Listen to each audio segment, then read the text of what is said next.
do you need to, I would say this should have been actually actioned way before you finish your course. I spoke to a gorgeous woman at NatX 2021, and she is from a marketing background, and she had her marketing worked out from first year. Yeah. So she knew from first year what she was going to be doing by the time she finished. Yeah. Now that's preparation. A marketing plan should be worked out well in advance. That's number one. Same to do with your finances. And same to do with your insurances. Yeah. So all of these things should be in place so you can flick a switch and it is so. Absolutely. You should not have to be worrying once you've finished about when you're going to have your holiday and come back and start business. Hello and welcome. Mentoring with Geraldine is a bite-sized practitioner podcast for naturopaths, nutritionists, herbalists and practitioners. This podcast responds directly to your needs, the needs of the practicing natural therapist. With interviews, herbal discussions, something business and something clinical each week, you'll get the variety you need and enjoy to stay motivated in practice. Hello, everyone, and welcome to Mentoring with Geraldine and the Bite-Sized Podcast. And I am so lucky to have Andrew Whitfield-Cook back again. Now, you may remember that we had him in at the beginning of the year, December, January time, and now here we are. About 6 weeks later, and we've got him again. I'm really, really pleased that you could come back, Andrew. And because on our last one, we were talking about that window of time between qualification and when they're allowed to work, when you're allowed to work, there is a gap. You know, you have your exams, you find out your results, but you have to wait for your transcript of training. And then, yes, you have to get your insurance in place and your ABN and things like that. And hopefully you've been looking at those in advance anyway. Number one, we both agreed when we were talking before, is you have to have a holiday. You've got to have a holiday. People, do not miss the holiday before you start work. Do not dive straight in. Take the holiday. But then we wanted to talk about the companies and making sure that we've got all of our not all the systems, that's going to take a long time, but all of these people that we need in our world. So, Andrew, thank you for coming back today. And let's talk about that world that we need to create as practitioners. Thanks so much for having me back, Geraldine. Hi, everyone. I fully adhere. I fully acknowledge that you need a holiday after finishing. But during that time, you can use that wisely to set yourself up in a much better way for when you actually do open the doors, to, as you say, have all the systems in place. And it starts actually from way back in your training. You shouldn't leave it till the last minute to actually start having relationships with companies. Your initial relationship with any and all companies, get as many as you can, should be from first or second year, where you join newsletters and you get their marketing material sent to you and things like that. Now, that depends on the company. Some companies are rather stringent. To me, that's really strange. But some companies won't allow you to receive their information until you're in clinic. That's stupid from the company's point of view, in my opinion. From a company's perspective, I would be getting a relationship with the students as early as possible. Yeah. So there's number one. Start off just getting to know that company and what they're about and what they have for you when the time comes that you open up a clinic or go into practice. And I do make that distinction that going into practice doesn't always mean opening a clinic. Many naturopaths go into work in retail situations like health food stores and pharmacies and things like that. I'm not going to make that judgment. That's up to you. So start off getting to know the companies. As soon as you can, start a student account. This should be when you're in clinic. And that allows you at that stage to utilize that company's products for personal use. only. Obviously, you can't prescribe outside of the clinic hours. But then what happens is you gain a level of experience with which products you actually prefer. And it can be so, I'm pretty physically based, right? I'm not energetically based. That's not my bag. But there will be some times where you will pick up a product. I don't know how to answer this, okay? But it will just look and feel right. Yeah. You look at it, you just go, oh, wow. Look what they've done. Oh, wow. Look what they've done. You know, is it really the formula that you're taking subconscious cues from? Is it something more emotive like the labeling? You know, I can't answer that, but you start to gain an experience. So start doing that. That's number one, I think. Yeah. The other thing is get to know the reps as soon as you can, because they are going to be your biggest ally in getting the best discount for you when the time comes. You need to be their friend way before you open your account for real, way before you go into practice. Try and get the company's product manuals, all of that sort of thing. Open their website, get to know them. If you can, attend as many seminars as you can. Obviously that's going to depend on your level of competency. If you're, doing history and philosophy of natural medicine, then it's probably a little bit early to be attending something that's diving deep into interleukins and cytokines and inflammasomes. Absolutely. Maybe leave that for a little while. Yeah. But, it might be worthwhile to attend one of these, symposiums, congresses, conferences. They all have different names for what they are. Maybe think about ones that have more of a breadth of practitioners, of experts that they've invited. Some groups espouse that we should be supporting Australian practitioners over overseas practitioners. I don't necessarily espouse that, because a lot of these practitioners that actually are saying that learnt from people overseas. So I don't necessarily espouse that, but I would definitely learn from Australian practitioners, because it gives you an Australian landscape to learn from, what we can and can't use, for instance. What else? Ask them what sort of specials they have for starting out. Some companies, for instance, have an opening deal for a newer practitioner. So they have a new clinic thing. Learn about what deals they have. Often companies want you to take, 4+1 or, 100 plus 30 or something like that. 100 plus 30 is probably way out of the realms when you start out. But just know that a straight discount, a flat discount is always better, unless you're going to move the last of that 4+1, because you don't get the profit until you move that +1. So is there anything else that you want to add to that, Geraldine? Well, I was thinking, because you guys all know each other. You're all in college together. You're all in clinic together. You know who's qualifying and who's going out to work. So that means that if you need to stay in a group, you need to create a Facebook group for your college, for the students who are qualifying with you, because they're local to you. So it's great having, being in a big Endeavour group, or being in a big, Southern Schools group, and being in the big Facebook groups that I run. That's fantastic. But you need to have a messenger chat or something, because you're all local to each other. You're all trained locally. So that means that if one of you says, I really want the herbal extract student pack, and someone else goes, well, I really want the MediHerb one. And then there's other people going, well, I can't afford them at all. That's like, well, that is fantastic, because you can buy your own bottle of echinacea, because I'm going to keep my bottle of echinacea. But let's all share that bottle of ginger. Let's all share. And so then you're buying small, you're buying 200 ml bottles, and then everybody's getting it, and you're sharing the whole lot. So instead of it costing you hundreds of dollars, you've shared that cost among a number of people.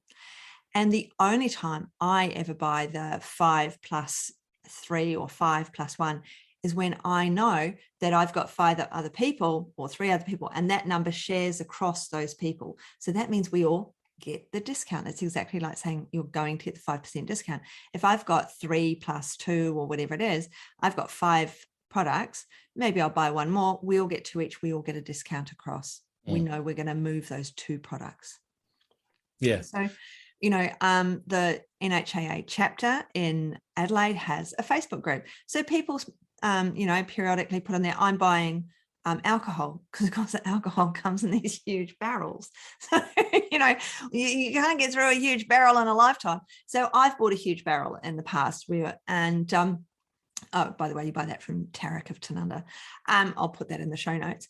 But once you've got, and you have to have a TGA number for that. So you have to be qualified to get the alcohol, but you buy it in a huge barrel. So I've done that before, and I've put it on there and I've said, I'm buying a barrel, who wants some? And then everybody's in there, yes, can I have X number of litres? Can I have X number of litres? And then we share it around. And obviously you're only sharing it around to people who have a TGA number and who are qualified, because you have to have a TGA number to have it. But so sharing is massive. You take your holiday, you come back off your holiday, and then you're meeting the reps.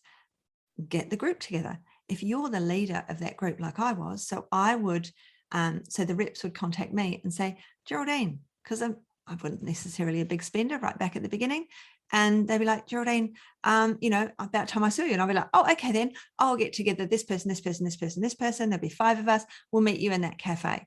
And that was the only way I could guarantee that she would actually buy those coffees for all of us, because they won't spend money on somebody who isn't spending money. They will only spend money on somebody who's spending money with them. So the big spenders, the ones who've got all of their products on the shelves, they're going to seminars for free. They're getting lunches. They're getting additional education, because the company knows they're dedicated to them and they're going to buy more of their product. So I use distributors the majority of the time, unless I have to buy, like unless I'm going in a share with something, or I go through a lot of something. I go through a couple of products from Biomedica. So I know I'm going to get 5% off by buying directly with them. So I'm going to just buy from them when I decide to do a bulk shop of those products. Okay. Yeah. So, but I think we need to talk about the distributors reps, because like the company reps are great. They are fantastic. I'm not saying anything against them, but the distributor reps have the advantage of knowing all of the brands. So they don't know the big company brands that are by themselves. So like your Metagenics, which is by itself, the Bioceuticals by itself, they don't know those brands. They know all the brands through the distributor, so they can help you with those. But the reps, so they're across the board. They'll go, oh, what about that one? Oh, well, we've run out of that one because they can't get stock, especially at the moment. They can't get certain base ingredients. Well, you can't have that one, but this one's a really good alternative from this company. Or within that company, there's also this one, but we actually prefer that one over there from that company. So that's really good. But all of the reps, what they will help you with when you ask, because they see practitioners all the time. So they're walking into clinics all the time. Yeah. But there's something very important you said earlier on, and that was to get the rep from the company and get your group together. Now, that's a win-win in my book, because the rep can then visit 6 people. Yep. And I'm just going to do a little trick here. The rep can then put down that they actually saw 6 people. Yes. So it's worth that rep's time, because that's 6 calls that a rep had to make during that day, done like that in one meeting. Yeah. That's very good time management on their side. Just saying for the reps out there. But the win-win is that they actually get to know that group, who they exist. So they get really good intel. So it's worth their while. They get to know what your clinic focus is. They get to know what your goals are financially for growth. They get to know what your now what's the word here? What your spendability is. How much you can afford. So there's a lot of information, of intel that rep can get for their job to help them. Conversely, for you guys, you can then get to know that rep, that company, what they're able to give, how they're able to support your clinic, your needs, your particular niche, if that be. So there's a real win-win here. There was a point that I was going to make, and that was, just so that you know, if any rep tells you a 5 + 1 is 20% discount, tell them to take a hike and go and do maths. It's 5 divided by 6, which is 16.6% discount. So start to learn your maths properly. Yeah.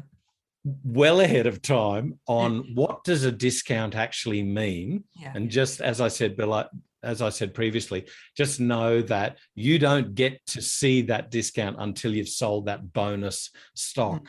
And that's why a flat discount, particularly when you're starting out, is so much better. Yeah. Can I ask, Geraldine, when you're with a buying group, and let's say somebody's buying, let's say ginger, for instance, you want to split a bottle of ginger. Yep.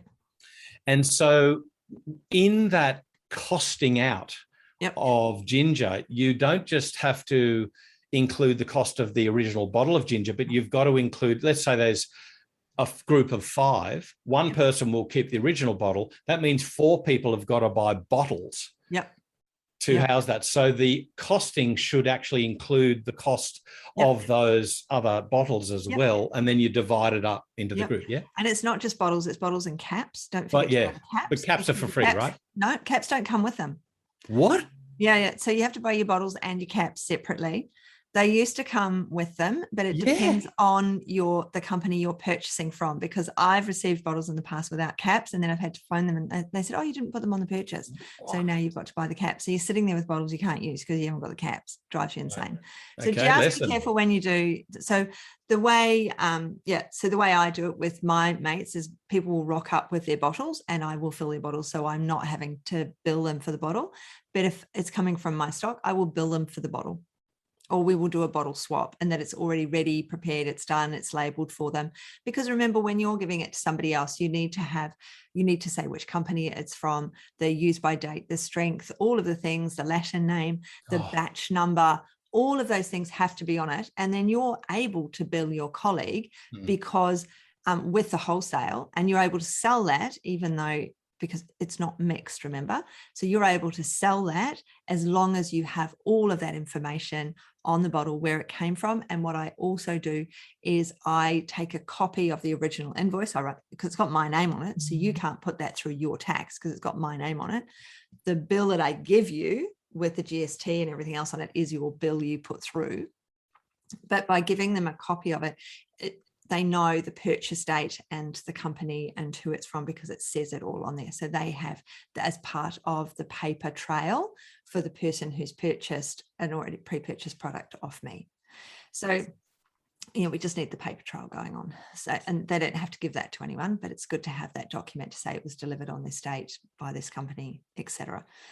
So we share out the products. So if we've got 6 people sitting there and that rep is talking to us, then that rep we're all trying something. It does mean as well that you get paper copies of things. Now, we don't want a ton of paper. We've got to think of the forests and all the rest of it and the environment and oxygen levels and carbon dioxide. But when you see, your rep from one of the big distributors, they will often bring you paper copies of the sheets, like Bioconcepts, have the diet diaries on paper. So then not only do you download it from the internet for your internet clients, for the older person or the young person, the person who wants it on paper, there you've got the printed beauteous piece from the rep. And I've got those, and that means I haven't had to print out, which is definitely more environmentally unfriendly if I'm printing it out on my printer than if it's done commercially. And I can hand over this beautiful diet diary from Bioconcepts, because all of the companies, we haven't quite gone to this yet, but all of these companies have this beautiful paperwork that you can use. Yeah. Don't reinvent the wheel, guys. No. If there is one beautiful diet diary, mood diary, Bioconcepts, go and download theirs. And they're stunning. Bioceuticals has got incredible infographics. Metagenics have incredible infographics, because these things are going to help you with your client, with the education of your client. Yeah. So you want something that, with an infographic, it's preferable to have something that is not product orientated. Oh God. Because your choice for that patient might not be their product. So that's just something, I guess, a lesson for companies out there, who want to try and own the space. It's not the way to go. But anyway, Yeah. try and be educational. Yeah. You might have a little sponsored by down the bottom. Yeah. That's fine. That's what drug companies do. Try and be like that. Yeah. There was something I was going to add, and that is, that's right. Natural medicine tools have really good, really good link in the show notes. Support stationery, if you like, infographics, ovulation temperature charts, things like that, where you can go and download and personalize them for yourself, which is a really good asset, I think. Yeah, a really good asset. So, I mean, there's simple things like, paint chart colors for your wee, for blood. So you just pop to the paint shop and you just take the free colors, so they can turn around and say, yes, that's what my period looks like. Yes, that's what my wee looks like. That's cool. Somebody I know, she actually has, the on the desk, the picture, normally you'd see, the doctor's wife or children or the dog in there. No, she's got the Bristol stool chart sitting in it, in a frame on her desk. And so it means that, it's not, she doesn't have to go through a piece of paper. She just picks up the frame, hands it to them. It's not my pet dog or my husband or my child. It's a poo chart. What are you? Where are you on the Bristol? And rather than having to find pieces of paper, I have a picture that I have of a forest, and you can download any old picture on the forest of a big tree, a smaller tree, and then the plants, and then the lower plants. And I use that to talk to people about the products I'm giving them. So if I'm giving them a probiotic is like sea salt. You put it on the garden, and you're putting that on the garden. Some of it will wash away, some of it will stay, some of it will do other things with the environment. A prebiotic, that's like putting organic matter into the soil. It's sitting there, it's nourishing, it's feeding, it's creating a beautiful garden. And people understand, they can visualize the garden. Yeah. And, and you can relate that to the cilia and the lung. Anything that's moving in the body, you can relate a garden to, sunshine to. And there's simple things like that. So sometimes you don't need the infographic of, because you can use people's imagination and their own inner core of understanding and where they, the garden, even if they're not a gardener, they'll understand about, putting on fertilizer. They'll understand that. You know what, you say something really important, and it ties into what you said earlier about having a group, like a buying group or something like that. And the important thing to do with that is interconnectiveness or interconnectedness. But what you can also do there is you can throw around some ideas, like, for instance, these analogies. And you might say, okay, how about we spend 2 hours going through 10 analogies, one for pain, one for periods, one for, prescriptions, one for gut health, And so you might say, okay, well, I've got this analogy. Oh, here's one, probiotic strains. Yep. So, for instance, me being a guy and I'm not very knowledgeable, but a little bit of a rev head, a wannabe rev head, with cars. So I would think about strains and probiotics with cars. Yeah. How many people know that? Whereas the better one is probably dogs. Yeah. Using dogs as an analogy for looking at the species, the genus, the species, and the strain. Yeah. So if you throw these around in a group, you might go, I was talking about cars, but none of my patients know about, they understand about Peter Brock's car, but they know about dogs. So you can get a better feedback on the analogies that make sense.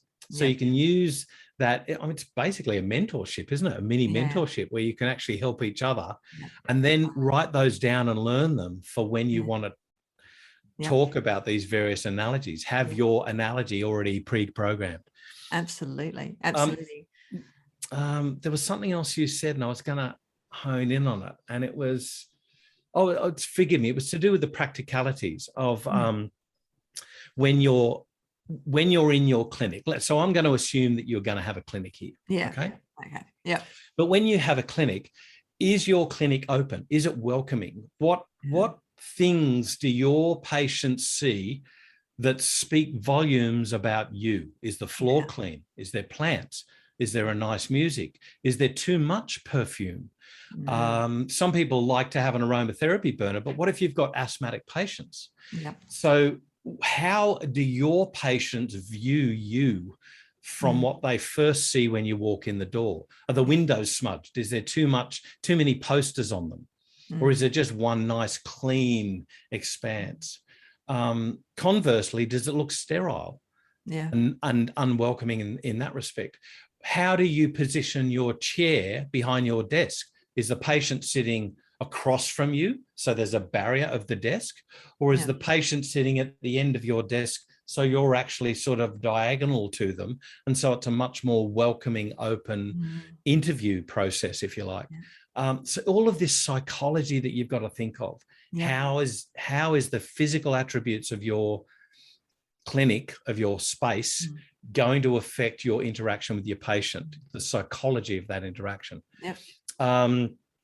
And the last thing I was thinking of is to get set up with your various associations. So I remember giving a talk for Rachel Arthur's tutorial class many years ago. I don't know how good it was. They probably shook their heads, but right down to the minutiae of which association are you going to join?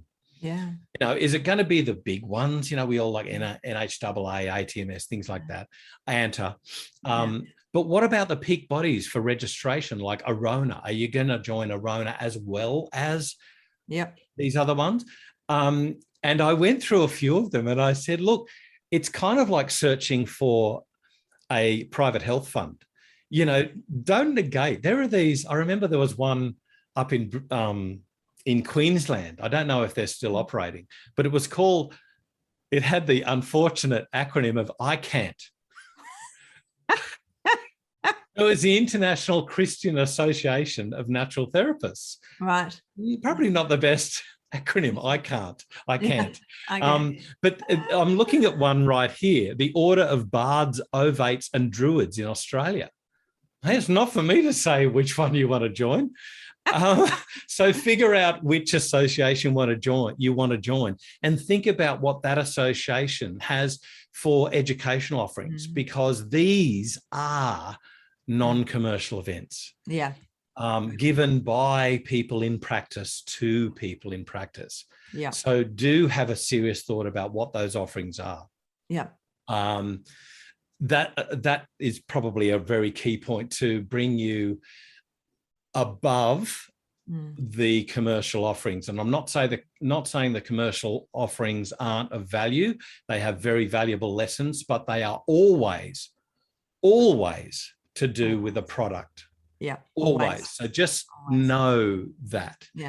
Not saying it's bad. I'm just saying it is. It is what it is. They're going to do that. And it is what it is. And with the associations, you're free. You get free membership as a student. So if you join as a student, it's like if you join the companies as a student, it's very quick and easy for them to just literally flick the switch and you're qualified. So with the associations, you don't have to do CPD in your first year.